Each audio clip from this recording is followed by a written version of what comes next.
Good morning students. आज की जो आपकी वर्कशीट है वो वर्कशीट नंबर 35 है। डेट है आपकी 19 फरवरी 2021। विषय है आपका सामाजिक विज्ञान और कक्षा 8 की ये वर्कशीट है, जिसमें हमारा टॉपिक चल रहा था राष्ट्रीय आंदोलन का संगठन 1870 के दशक से 1947 तक क्या क्या हुआ उसके बारे में हमें डिस्कस कर रहे थे। तो चलिए आगे डिस्कस कर लेते हैं। और तो भारत छोड़ो और उसके बाद का जो आंदोलन था वो कैसे चल रहा था। महात्मा गांधी ने दूसरे विश्व युद्ध के बाद अंग्रेजों के खिलाफ आंदोलन का एक नया चरण शुरू कर दिया था। यानी कि महात्मा गांधी जो थे उन्होंने दूसरे विश्व युद्ध के बाद आंदोलन का एक नया चरण शुरू कर दिया था, यानी कि आंदोलन उन्होंने शुरू कर दिए थे। उन्होंने अंग्रेजों को चेतावनी दी कि वे फौरन भारत छोड़ दें। गांधी जी ने भारतीय जनता से आह्वान किया कि वे करो या मरो के सिद्धांत पर चलते हुए अंग्रेजों के विरुद्ध अहिंसात्मक ढंग से संघर्ष करें। यानी कि गांधी जी ने कहा कि अब तो इनको भारत छोड़ना ही पड़ेगा अंग्रेजों को, यानी कि गांधी जी ने कह दिया। और जनता से ये आह्वान भी कर दिया, ये कह दिया जनता से भी कि करो या मरो के सिद्धांत पे चलते हुए अंग्रेजों के विरुद्ध अहिंसक ढंग से संघर्ष करें। यानी कि हिंसा नहीं करनी, बिल्कुल अहिंसक ढंग से संघर्ष करें आप, और करो या मरो के सिद्धांत पे चलें। गांधी जी और अन्य नेताओं को फौरन जेल में डाल दिया गया। इसके बावजूद यह आंदोलन फैलता गया। किसान और युवा इस आंदोलन में बड़ी संख्या में शामिल हुए।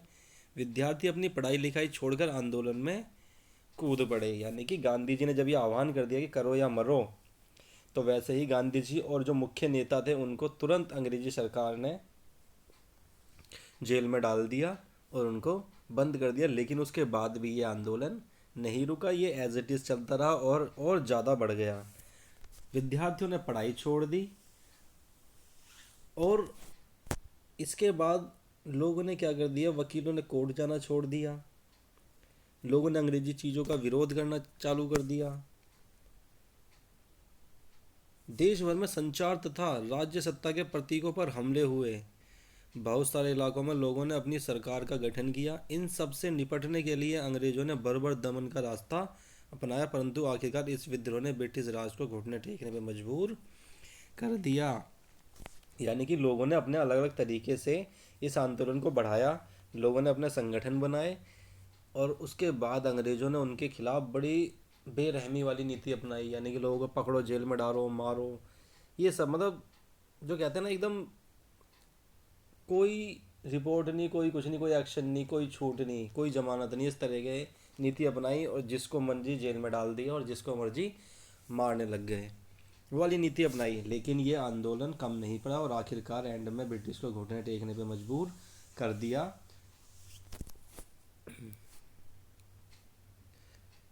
फिर उसके बाद क्या हुआ, स्वतंत्रता और विभाजन की ओर। यानी हमारा देश जैसे ही स्वतंत्र हो गया उसके बाद इसमें विभाजन की भी नींव पड़ गई। यानी कि इसमें अलग देश की भी मांग आने लग गई। पार्टी में मुस्लिम लीग ने देश के पश्चिमोत्तर तथा पूर्वी क्षेत्रों में मुसलमानों के लिए स्वतंत्र राज्य की मांग करते हुए एक प्रस्ताव पारित किया। यानी कि जो मुस्लिम लीग थी उसने क्या कर दिया, जैसे ही हमारा देश आज़ाद हुआ, पश्चिमोत्तर तथा पूर्वी क्षेत्रों में मुसलमानों के लिए एक स्वतंत्र राज्य की मांग का प्रस्ताव रख दिया। उन्हें यह डर लगा कि मुसलमान अल्पसंख्यक हैं और वे किसी भी लोकतांत्रिक संरचना में उन्हें हमेशा गौण भूमिका निभानी पड़ेगी। यानी कि जो मुसलमान थे उनके मन में ऐसा भय था कि वो क्या है, अल्पसंख्यक है और हमेशा ही उन्हें लोकतांत्रिक उसमें गौण यानी कि नीचे की भूमिका निभानी पड़ेगी, यानी कि वो फ्रंट में नहीं आ पाएंगे। इसलिए उन्होंने एक अलग अपने राज्य की मांग रख दी। उनको यह भी भय था कि संभव है कि मुसलमानों का प्रतिनिधित्व ही ना मिल पाए। 1937 में मुस्लिम लीग संयुक्त प्रांत में कांग्रेस के साथ मिलकर सरकार बनाना चाहती थी, क्योंकि एक बार क्या हुआ था 1937 में, जब मुस्लिम लीग जो थी वो कांग्रेस के साथ मिलकर सरकार बनाना चाहती थी, परंतु कांग्रेस ने इस प्रस्ताव को अस्वीकार कर दिया और उनके साथ मिलकर सरकार का निर्माण नहीं करा, जिससे फासला और बढ़ गया था। फिर 1946 में दोबारा चुनाव हुए।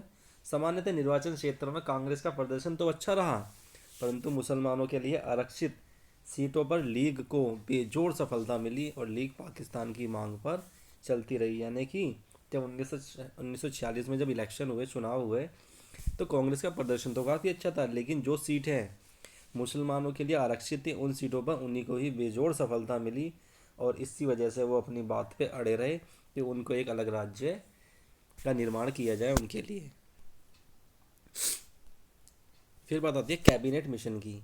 कैबिनेट मिशन मार्च 1947 में ब्रिटेन के मंत्रिमंडल ने इन मांगों के औचित्य को समझने और स्वतंत्र भारत के राजनीतिक भविष्य को तय करने के लिए एक 3 सदस्यीय परिसंघ भारत भेजा। यानी कि ब्रिटिश सरकार ने क्या करा, इस मांग को देखते हुए और समझते हुए राजनीतिक भविष्य को तय करने के लिए एक 3 सदस्यीय परिसंघ भारत भेजा। इस परिसंघ ने सुझाव दिया कि भारत अविभाजित रहे और उसे मुस्लिम बहुल क्षेत्र से कुछ स्वायत्तता देते हुए एक ढीले ढाले संघ के रूप में संगठित किया जाए।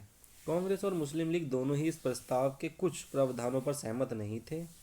अब देश का विभाजन अवश्यंभावी था, यानी कि मुस्लिम लीग ने पाकिस्तान के लिए आंदोलन शुरू करने का फैसला कर दिया। यानी कि जो मुस्लिम लीग और जो कांग्रेस थी वो दोनों ही कुछ प्रस्तावों पर राजी नहीं हुई, जिसके हिसाब से इसका विभाजन होना असंभव था। लेकिन जो मुस्लिम लीग थी वो पाकिस्तान के लिए आंदोलन करने में शुरू हो गई, और उसको आंदोलन करने की उसने पूरी की पूरी शुरुआत कर दी थी, और वो फैसला इसका कर चुकी थी कि हमें अलग राज्य की मांग की है, तो हमें अलग राज्य ही बनाना है। मुस्लिम लीग ने 16 अगस्त 1946 को प्रत्यक्ष कार्यवाही दिवस मनाने का आह्वान किया। यानी कि मुस्लिम लीग जो थी उसने क्या कर दिया, 16 अगस्त 1946 को ये आह्वान कर दिया कि वह प्रत्यक्ष कार्यवाही दिवस मनाने का आह्वान करती है, यानी कि ऐलान करती है। इस दिन कलकत्ता में दंगे भड़क उठे जो कई दिनों तक चलते रहे। इन दंगों में हजारों लोग मारे गए। मार्च 1947 तक उत्तर भारत के विभिन्न भागों में भी हिंसा फैल गई। यानी कि जैसे ही मुस्लिम लीग ने ये ऐलान कर दिया कि प्रत्यक्ष कार्रवाई दिवस मनाएंगे, वैसे ही कोलकाता में दंगे उठ गए और हजारों लोग मारे गए। 1947 तक भारत के विभिन्न भागों में हिंसा फैल गई, कई लाख लोग मारे गए। असंख्य महिलाओं को विभाजन की इस हिंसा का कथित अत्याचार का सामना करना पड़ा। यानी कि जो विभाजन हुआ ये, और इस विभाजन में क्या हुआ, जो भारत के लोग थे वो भी कहीं जाके महिलाएं थी उनको बेवजह ही पाकिस्तान में धकेल दिया गया। यानी कि कुछ लोग पाकिस्तान चले गए और कुछ हिंदुस्तान में रह गए। करोड़ों लोग अपना घर बार छोड़कर भागने पर मजबूर हो गए। अपने मूल स्थानों को बिछड़कर लोग रातों रात अजनबी ज़मीन पर शरणार्थी बनकर रह गए। यानी कि जैसे जिस देश में रहती थी जनता, अचानक ही उनको ये पता लग गया कि हमें इस देश को छोड़ के दूसरे देश में जाना पड़ेगा जो अलग राज्य बन गया, और वहाँ पे उनको शरणार्थी बन के रहना पड़ा। इस तरह ब्रिटिश शासन से स्वतंत्रता का यह आनंद विभाजन की पीड़ा और हिंसा के साथ हमने सामने आया। यानी कि एक तरफ तो हमें इस बात की खुशी थी कि हम ब्रिटिश शासन से आज़ाद हो गए, दूसरी तरफ जनता में इस बात का आक्रोश भी था कि वो उस विभाजन की पीड़ा को कैसे सहन करें जो अब हिंदुस्तान और पाकिस्तान के रूप में उनके सामने आ गई थी। तो आज की वर्कशीट में इतना ही, आगे का नेक्स्ट वर्कशीट में डिस्कस करेंगे।